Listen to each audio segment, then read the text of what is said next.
This is my testimony on why a child's innocence is so important. As children, we are pure and innocent until or unless we are exposed to things like perversion, lust, bad habits, and more. My story is similar to others who had their innocence taken from them, which I believe is part of the enemy's agenda. As children, we are simply seeking love, adventure, fun, and playtime.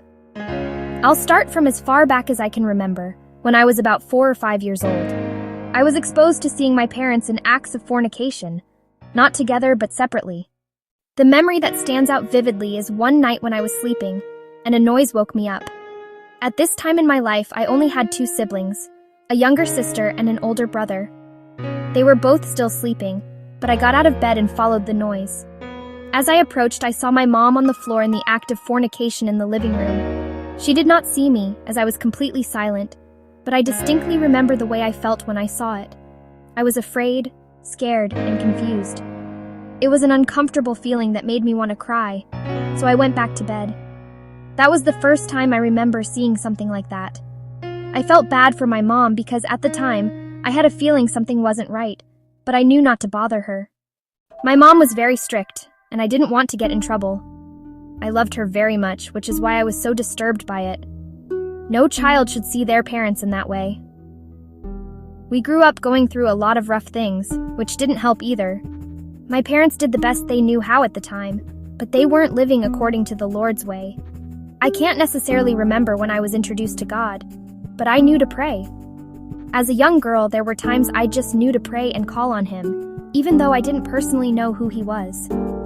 I remember my mom used to drink a lot and have parties with friends and family at the house. As children, my mom only let us watch certain movies, mostly cartoons, and no adult content unless it was sometimes scary movies. That exposure added another layer of uncleanness and perversion. But from there, I developed a love for scary movies of all kinds. Unfortunately, my mom and dad weren't always doing what they were supposed to, so we would sometimes stay at other people's houses for what felt like weeks apart from seeing them.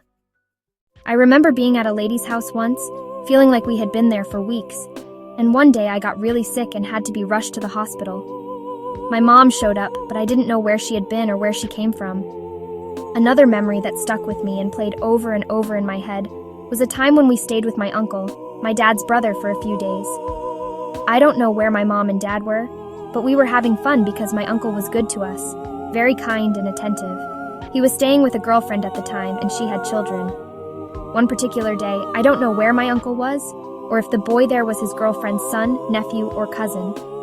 I'm not sure, but I knew he was part of her family. As a child, I was doing my own thing. I remember being in one of their rooms watching a show on TV when the boy came in. At the time, I was about 5 or 6 years old, and he was much older. He told me to take off my pants.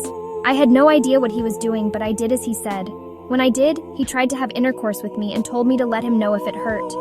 When he tried, I immediately said it hurt, but he insisted it didn't. Then I heard a door open in the distance, and he quickly fixed himself and left. That memory stayed with me for a long time, opening the door to more traumatic events in my life. It didn't end there. As children, we were in and out of the foster care system for years because of the abuse and beatings from my mom. When she disciplined us, it felt like she wouldn't stop until she saw blood, which happened every time. We ended up with bruises, welts, and cuts. As kids, we thought we might finally catch a break and have someone kind for a change.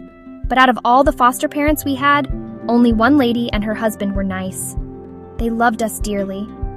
She was a cafeteria worker at a nearby elementary school in our hometown. She cried when she had to return us to my mom. The rest of the foster parents didn't care about us at all. One of the worst foster families was an older couple who had grown children. The husband never smiled, and they treated us like burdens. They had money, land, and even a guest house in the back, but they were cruel. Being there felt like jail. They were only kind to my little sister, but my older brother and I were not treated well. I don't recall us doing anything extremely bad. We were just children being children. I remember one time I got in trouble on the bus because someone lied about me, and the bus driver told her. When I got on the porch, she started hitting me and dragging me, leaving a scar on my chest that I still have to this day. It was so bad that she would make me stand in a room with my arms out for hours without food for days at a time. I could only stop when it was bedtime, but from sunrise to sunset, I had to stay like that, sometimes with one leg up as well. It got so bad that I started stealing food from the kitchen in the mornings before school while waiting for the bus, rushing to grab as much as I could and hide it in my backpack before she came back in. They treated my brother the same way by making him stay in his room, but he didn't have to do the extra things I did.